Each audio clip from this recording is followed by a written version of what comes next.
there, welcome to the Jaydigains Coaching Corner podcast. I'm Jade Harrison, aka Jaydigains. In today's episode, I'm going to share with you some clips from my Twitch stream. I go live every week on Tuesdays and Fridays in the fitness and health category on Twitch.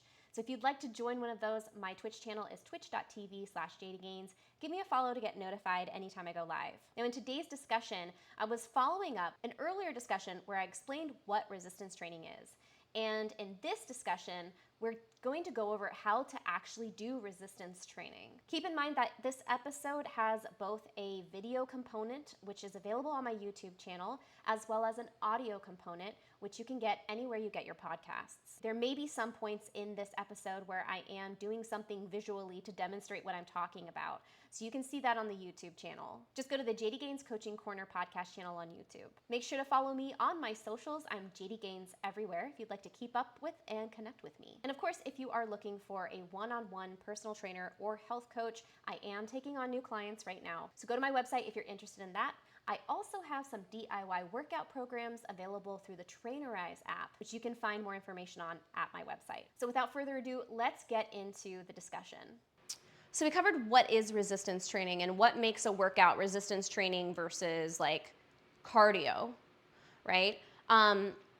But now let's talk about how to actually incorporate it into your training and why, right? Like why we do resistance training. We do resistance training because it helps to keep our muscles strong, helps to keep our bones strong. And when you keep your bones and your muscles strong and healthy, it means that you're better equipped to go about your daily life and you can live more independently for longer. So if you're like, okay, now I understand why I should be doing resistance training. I understand what resistance training is. How do I actually incorporate it into my training, my exercise routine? If you are just starting off and you're brand new to resistance training, I would say start with just 2 or 3 days out of every week. Do what we call total body training. Total body training means that within your training session, you're doing exercises that target your legs, your arms, and your core, right? So you work the whole body. You're hitting each thing for like one exercise. It's okay for you to train on days back to back. That's totally fine. You can train Monday, Tuesday, Wednesday doing total body. You may feel sore and have to reduce the intensity of your training if you're training back to back. If you're doing a total body on Monday, you may feel tired on Tuesday and Wednesday. You may not be able to push as much or use as much weight as you would if you got in a day or two of rest in between. So personally, when I'm programming for beginners, I usually like to leave a rest day or two in between each training session. So if I have them training twice or 3 times a week, I might do something like Monday, Wednesday, Friday, or Monday, Wednesday, Saturday. That way they have a rest day to recover between each training session. So that's how I typically recommend it. But I mean, it's not 100% necessary to have a rest day in between each training session. But you should at least have a rest day once a week, every 7 days. At the minimum, get a rest day every 7 days. But you can exercise, you can work out every day. But you're just not gonna be able to work out really, really hard every day. The more frequently you train, the more you're gonna have to moderate your intensity so that you have some days that are more intense, some days that are less intense. That way, you're giving your body the time that it needs to recover. I do recommend that you get onto a consistent schedule for your resistance training. Instead of just saying, oh, I just need to lift 2 or 3 times a week, or I need to do calisthenics 2 or 3 times a week. Actually take your calendar out and schedule your workouts to be on the same days at the same time every week. That is going to help you to be consistent. Because if you want results, whether you're working for fat loss or for muscle gains, you need to be consistent. And being on a schedule where you're doing the workout at the same time, on the same days every week, will help you to stay consistent. Especially on those days when you don't feel like it, having a consistent schedule and a routine will help you to overcome those feelings of, I just don't feel like it, right? It will be easier to show up for something if you're in the routine of showing up for it at that day, at that time, right? So put it on your calendar, schedule it on your calendar, and treat it like a very important appointment that cannot be canceled or rescheduled. Try as much as possible to not reschedule or to not cancel. Try as much as you can to avoid that. If you absolutely can't avoid it, if you have to reschedule or you have to cancel, put it on the next day or as close to as soon as possible. You know, try not to skip more than one workout, right? Because that's how it becomes a habit. So put it in your calendar, try to keep it at the same day, same time every week. So now, you know, you've got your calendar down, you know, like when you're gonna do your resistance training. Let's talk about how to actually do it. Remember that every time you show up for a workout, you need to have in mind what is the goal of that workout, right? Is the goal to get your heart rate up and burn lots of calories? And you probably want to do a cardio workout. Is your goal to build muscle, okay? Because you're going to have to train in a different way depending on what your goal is, right? For resistance training, the goal is to get your muscles to be stronger or to get them bigger, right? To improve some kind of aspect of your muscular fitness. We talked about last time the 4 main aspects of muscular fitness, which are hypertrophy, like size, getting the muscles to be bigger. There's strength, which is getting the muscles to be able to push or pull a big amount of weight or generate a big level of force, right? There's power, which is getting the muscles to generate a big amount of force with a consideration of speed. So we want to move a lot of weight and we want to move it fast. That's power. And endurance. Are we trying to get the muscles to be able to contract for longer periods of time, right? So whatever the goal is of your training is going to slightly change, you know, what you do for your resistance training workout. If you are a beginner to resistance training and a beginner to fitness, I highly suggest that you focus on hypertrophy and you train for hypertrophy. Hypertrophy is, like I said before, it's working out with the goal of getting the muscles to grow, right? Because if you're a beginner, you know, there's a couple of things that you need to develop. You need to build muscle so that you can, you know, ask your muscles to perform, you know, skills, basically. The other 3 aspects, strength, endurance, and power, they all kind of build on hypertrophy. Hypertrophy is where you build the machine, right? You build the muscle. And then the other 3 aspects, endurance, power, and strength, is how we program those machines to function, right? So you have to build the muscle first before you can program it to do some kind of a skill, right? So focus on hypertrophy, focus on building muscle as a beginner. Or if it's been a long time since you've been in training and you're coming back to training after a long period of time off from the gym, focus on building muscle, okay? And for building muscle, you're also going to want to focus on technique, learning how to move again or learning how to move for the first time. Focus on mastering the technique of the major exercises like squats, bench press, pull downs, deadlift. Learn how to move your body and be in control of your body, okay? So the foundation of all resistance training styles is hypertrophy and mobility. So I say focus on, you know, learning how to move your muscles, connect your mind to your muscles, and try to grow muscle, okay?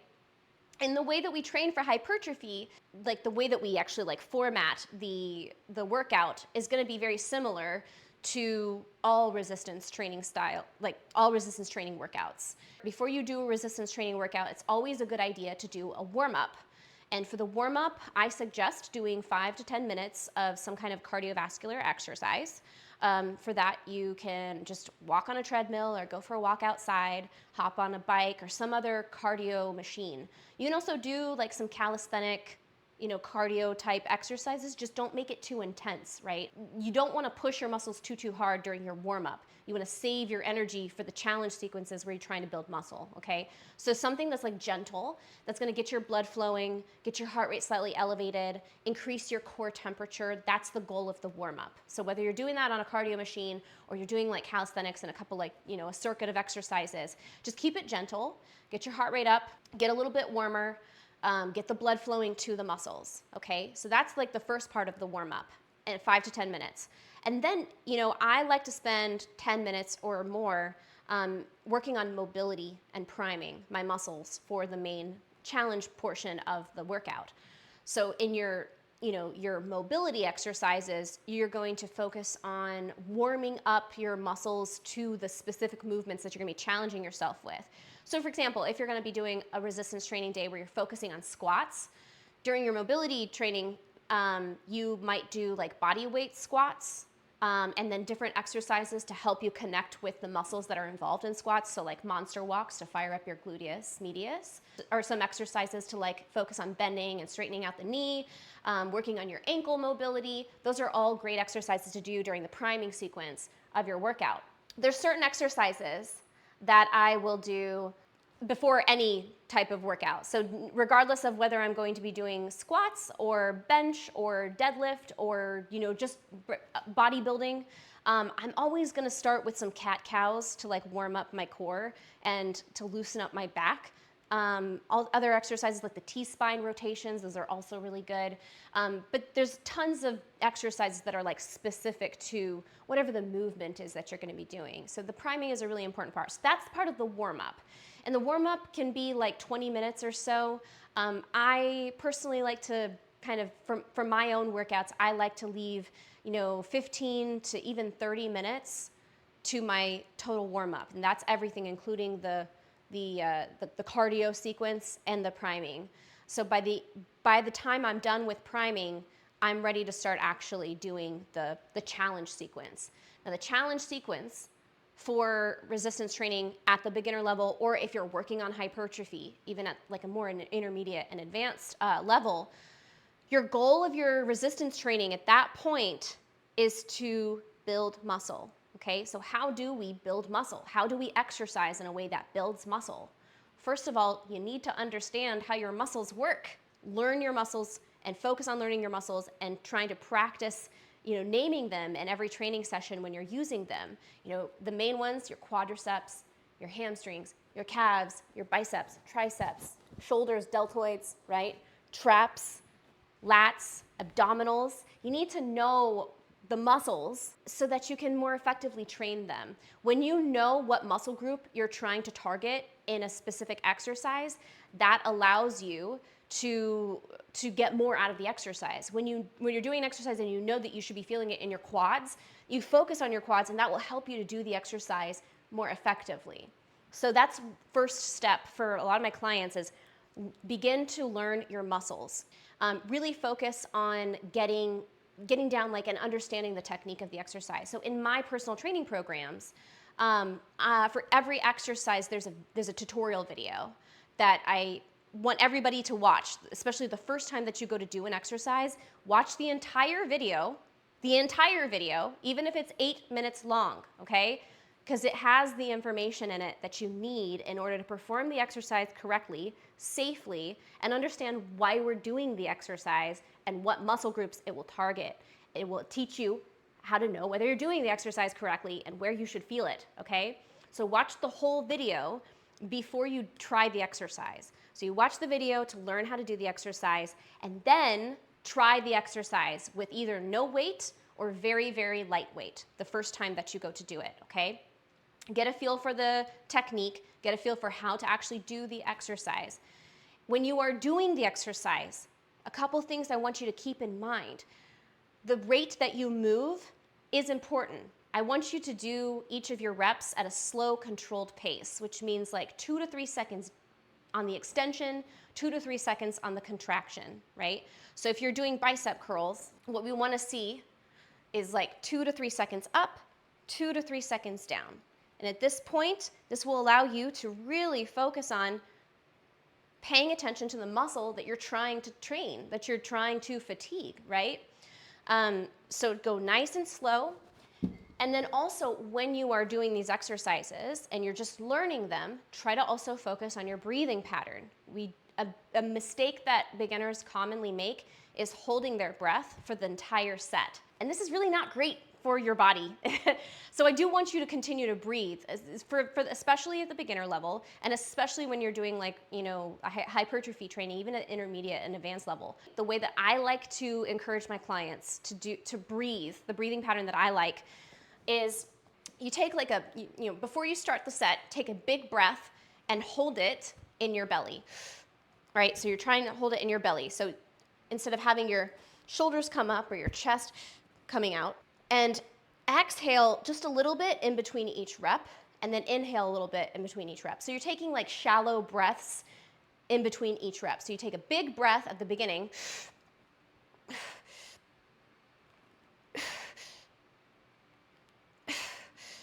So this allows you, when you breathe in this pattern, it allows you to practice what's called bracing. So in the beginning of the set, you're breathing into your belly, and then you're creating pressure in your abdominal wall here, in your abdominal cavity. You want to have this nice and stiff and stable, okay? That's gonna help keep you in alignment. It's gonna help you to keep a healthy posture, okay? And when you are breathing in between reps, you can avoid losing that pressure by just having a nice shallow breath instead of fully exhaling and fully inhaling. So it's just like a little tiny breath between each rep. Now we've covered, okay, how to do the exercises the first time. Watch the video all the way through, and then practice with a light weight so that you can get the hang of the movement. And then once you kind of like feel like, okay, I understand how to do the thing, then you can bring the weight up or the resistance level up, or you can try like a more difficult variation of the exercise to actually push your muscles. Say your program says do this for 8 to 12 reps. That's a really good range to start with as a beginner. You want to work between 8 and 12 reps per set. And maybe you're working with a weight where your muscles fail before you get to 8 reps. That is too much weight. And in that case, you need to reduce the weight, try it with a lighter weight in the next set. But maybe you're doing a weight that allows you to get to 20 reps before your muscles start to feel tired. And if you stop with 2 reps in the tank, you get to 20. That is not enough weight. So you need to do more weight. You need to use a different weight, use more weight in your next set, okay? So that's how you can kind of figure out what weight you should be using, is try to stay within that 8 to 12 rep range. Use something that will allow you to feel challenged within that range, but leave 2 or 3 reps in the tank. Like stop your set when you feel like you could do 2 or 3 more reps. This is where your muscles are gonna grow from.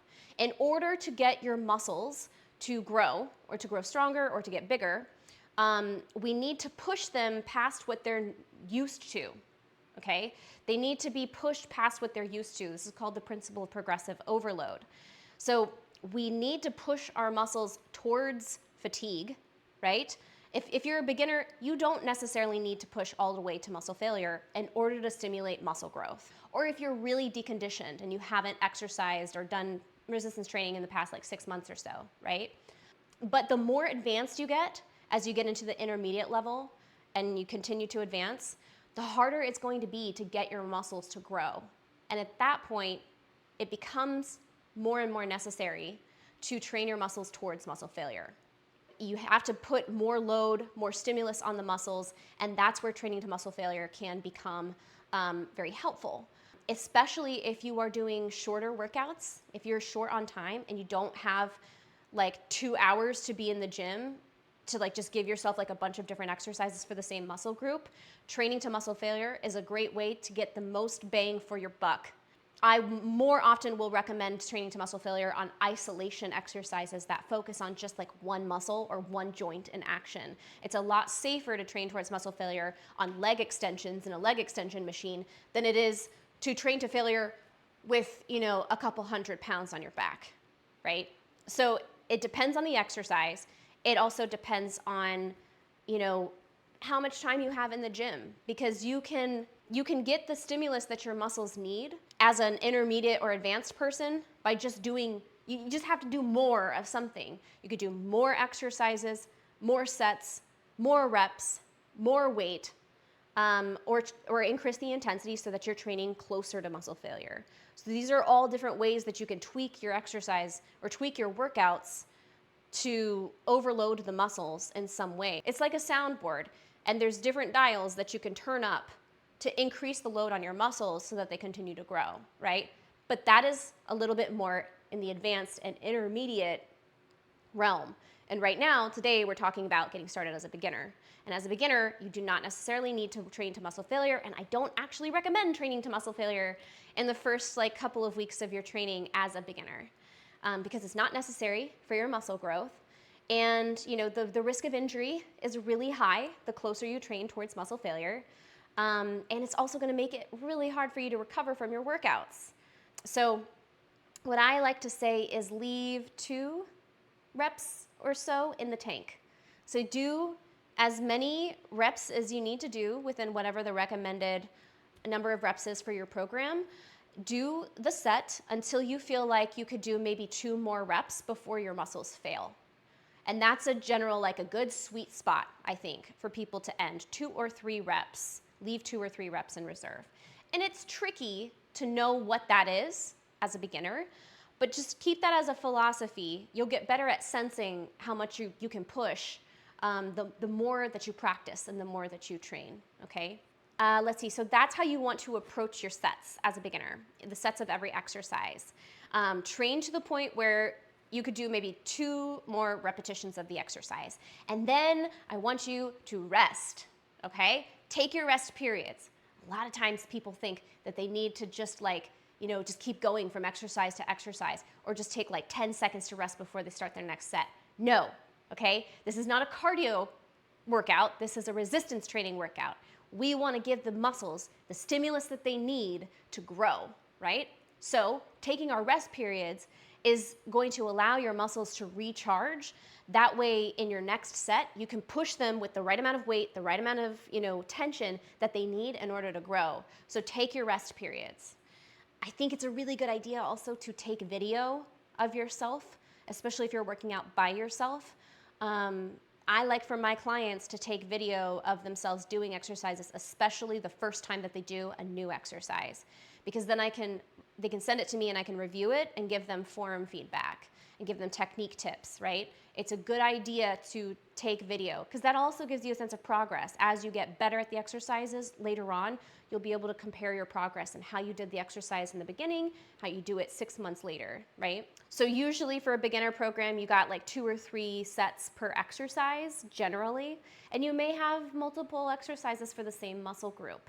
But focus on learning how to do the technique and try to connect with your muscles while you're doing the exercises and see if you can name them. Practice naming the muscles that you feel activating and point to them.